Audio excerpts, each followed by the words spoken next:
না sir, debate করে কোনো কিছু প্রমাণ করা যায় না, কারণ ডিবেট তো সাবজেক্ট না, ডিবেট তো subject to Tafsir, subject to interpretation. এখন আপনি যদি না মানেন, সেটা অনলাইন হোক অফলাইন হোক, অফলাইনে বসুক, আচ্ছা অফলাইনে না বসুক কিতাবপত্র নিয়ে, মানে এটা তো আপনার ইন্টারপ্রিটেশন, আপনি আচ্ছা তো ডিবেট বাদ দেন, সংলাপে বসুক। আচ্ছা ঠিক আছে, আমি আমার ধারণা তারা এই অনুষ্ঠানটা অনেকেই হয়তো দেখছেন, তাদের কাছে এটা হয়তো পৌঁছাবে, তারা নিশ্চয়ই আপনার কাছে। আমি চাই আপনার মাধ্যমে হোক, আচ্ছা আপনার উপস্থিতির সংলাপ। না ঠিক আছে, আমার মাধ্যমে হলো। আমি যাদেরকে কাফের ফতোয়া দিয়েছি, যেসব স্কলারদেরকে, তারা যদি তা প্রমাণ করতে, আমাকে খণ্ডন করতে না পারে, তারা প্রকাশ্যে তওবা করবে। কিন্তু আর যদি তারা আমার অভিজ্ঞতা স্যার, আমার অভিজ্ঞতা শেষ করি, আর যদি তারা প্রমাণ করে দেখায় যে না, যে স্কলারদেরকে আমি কাফের ফতোয়া দিয়েছি আমি তা পুরোপুরি ঠিক বলি নাই, আমি তওবা করব, আমি তাদের হাত ধরে মাপ চাইব। স্যার আমি আমার অভিজ্ঞতাটা বলি। আমি বাংলাদেশে সাংবাদিকতা করি আজকে 27 বছর। এর মধ্যে থেকে আমি বিভিন্ন রাজনৈতিক নেতৃবৃন্দের ইন্টারভিউ করছি, তাদের দুজনের সাথে বসছি, কিন্তু তারা কখনোই কোনো ডিবেটে বা সংলাপে তাদের অবস্থানের কোনো রকম ত্রুটি কখনো তারা দেখতে পায় নাই এখন পর্যন্ত। তো এই জন্য হচ্ছে সংলাপে কোনো কিছু প্রমাণ করা না প্রমাণ করার জন্য আমার থেকেও কাউরে যদি আপনারা এরকম মানেন যে উনি যেই পক্ষে এটা বলবেন, তাহলে বোধহয় এটা সুবিধা হয়, কারণ এটা কোনো একটা রায় বা ভার্ডিক্ট দিতে হবে, রায় বা ভার্ডিক্ট দিতে হবে না। আপনি দেখেন, সংলাপে কোনো ডিবেট না, ডিবেট হচ্ছে মুবাহাসা। সেখানে ঝগড়া হতে পারে, তর্ক বাড়তে পারে, কিন্তু সংলাপটা হচ্ছে আন্তরিক পরিবেশে দলিল প্রমাণ নিয়ে উপস্থাপন করা। এটা তো হতেই পারে, এটা আপনি করতে পারেন, এটা অফলাইনে অনলাইনে অন্যরা করতে পারে, এবং তারা সবাই বাংলাদেশে এখন আছে। যদি ইসলাম ফাউন্ডেশনে তারা বর্তমান যে খালেদ সাহেব আছে, উনি তো একজন ধার্মিক মানুষ, তার উপস্থিতিতে করেন আরো সুন্দর হয়।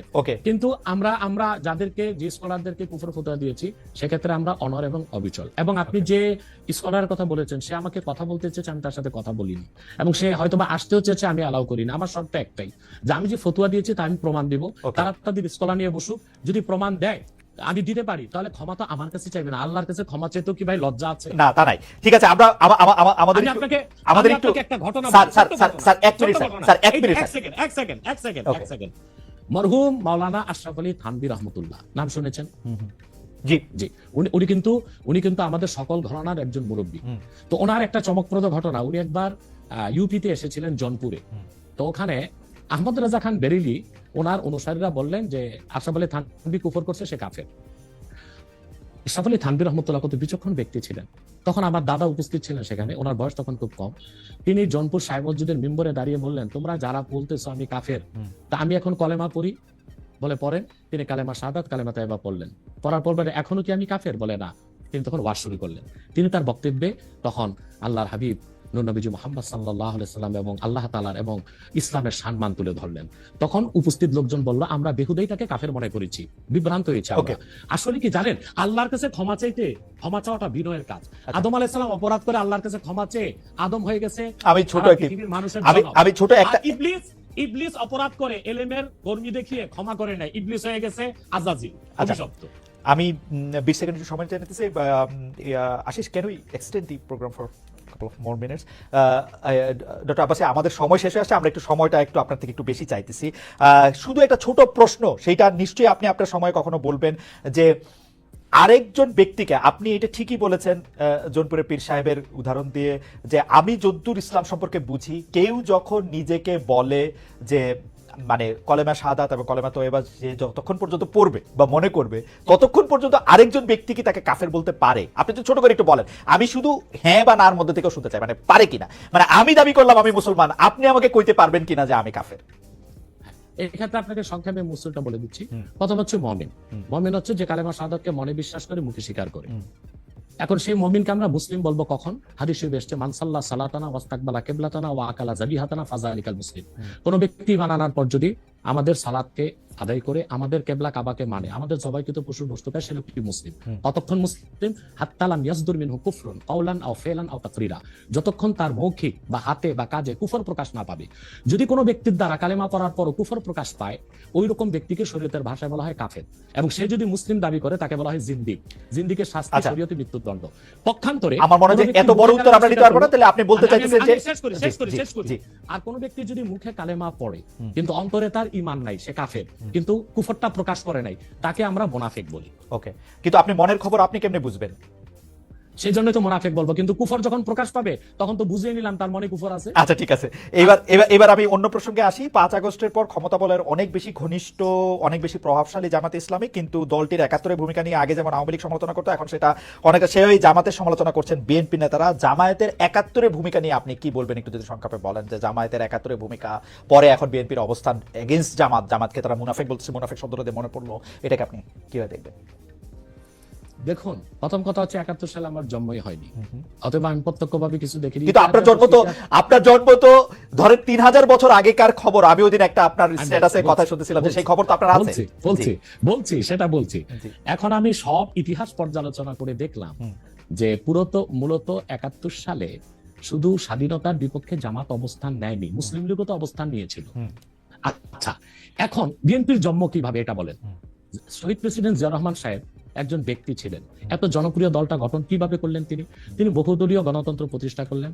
ওই প্ল্যাটফর্মে কারা জায়গা নিয়েছে? মুসলিম লীগের সব লোকগুলো এসে জায়গা নিয়েছে, যারা শেখ মুজিবের বিরুদ্ধে ছিল, আওয়ামী বাকশালের বিরুদ্ধে ছিল। এবং এখন বিএনপিতে যে লোকগুলোকে আপনারা দেখতেছেন, এরা অধিকাংশই কিন্তু ডানপন্থী, রাইটিস্ট এবং ইসলামিস্ট অনেক লোক আছে। পাশাপাশি ফখরুল সহ আরো কিছু লোক আছে, তারা কিন্তু বাম ছিল। ফখরুলের কিন্তু রাজনৈতিক নেতা হচ্ছে রাশেদ খান মেনন। আমি মনে হয় রাশেদ খান মেননে আমার ভুল না হলে জেলে আছে।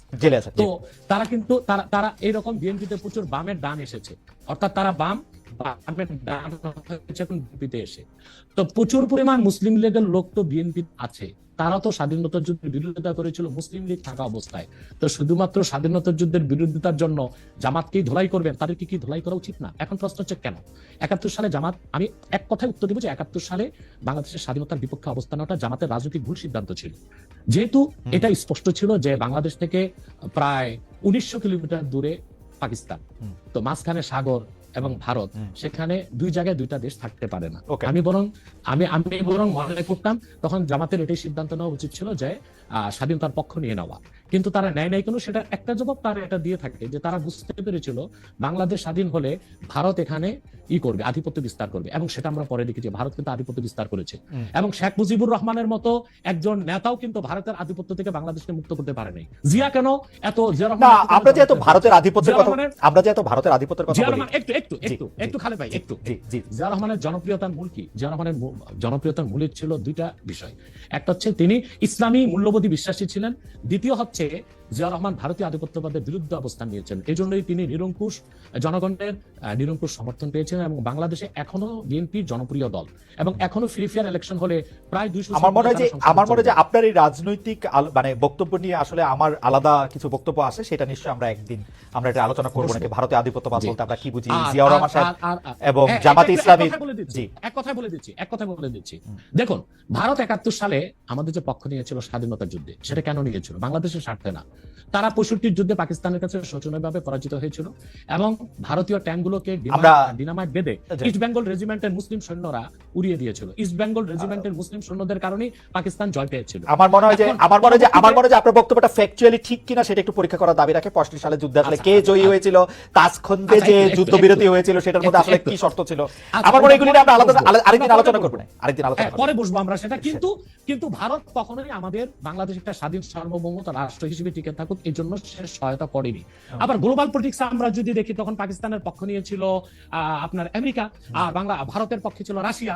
সেইভাবে আসলে ভারত পাকিস্তান এই বাইনারিতে বাংলাদেশকে আসলে আমি একটু বলি এটা, কারণ এটা নিয়ে আর কথা বাড়ানো যাবে না। ডক্টর আব্বাস, আমি বলি একটু একটা পর্যায়ে যাই আমি। তো রাশিয়ার পক্ষ নিয়েছিল, আর সবসময় ভারত তো কোনো শক্তি না, এটা রাশিয়ার লেসপেন্সারগিরি করে, আর এখন আমেরিকার লেসপেন্সারগিরি করতেছে। এই জন্য তারা মূলত সদিচ্ছা নিয়ে বাংলাদেশকে সহযোগিতা করেনি 71 সালে। সেজন্য 6000 কোটি টাকার অস্ত্র তারা চুরি করে নিয়ে গেছিল, এবং সেজন্য স্বাধীনতা যুদ্ধে নিয়াজি পরাজয় স্বীকার করা দরকার ছিল আমাদের ওসমান গনির হাতে, তার কাছে না করে ভারতীয় সেনাপ্রধানের কাছে করবে কেন, ওসমানীর কাছে কেন করে না? এসব থেকে বোঝা যায় ভারত একটা আক্রোশ থেকে এবং তার রাজনৈতিক উদ্দেশ্য অর্জন করার জন্য স্বাধীনতা যুদ্ধে আমাদেরকে সহায়তা করেছিল। পরবর্তীতে সে কি না করেছে? ফারাক্কা বাদ দিয়েছে। শেখ হাসিনাকে 15 বছর এই ফেসিবাদের কাজে সহযোগিতা করেছে ভারত, হাজার হাজার মানুষকে হত্যার কাজে সে সহযোগিতা করেছে। অতএব এসব কেউ আমাকে প্রশ্ন করছেন, আমার মনে হয় যে আমার প্রশ্ন এটা ছিল না। যাই হোক, আপনি বলেছেন আমার মনে হয় যে শেষ একটু কথাটা তো একটা দাড়ি কমা দিতে হবে তো ভাই।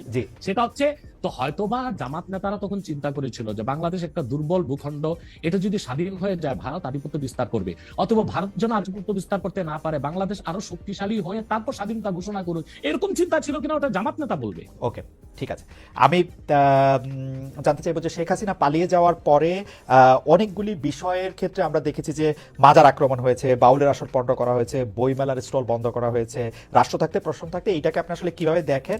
মাজার আক্রমণটাকে আসলে আপনি কিভাবে বলেছেন বা জেনেছেন, বা আপনার অবস্থান কি ছিল? বাউলের আসর পণ্ড করা, বইমেলার স্টল বন্ধ করা। দেখুন, এখানে যারা মাজারে হামলা করেছে তারা কারা আমি জানি না, বরং আমার কাছে কিছু অথেন্টিক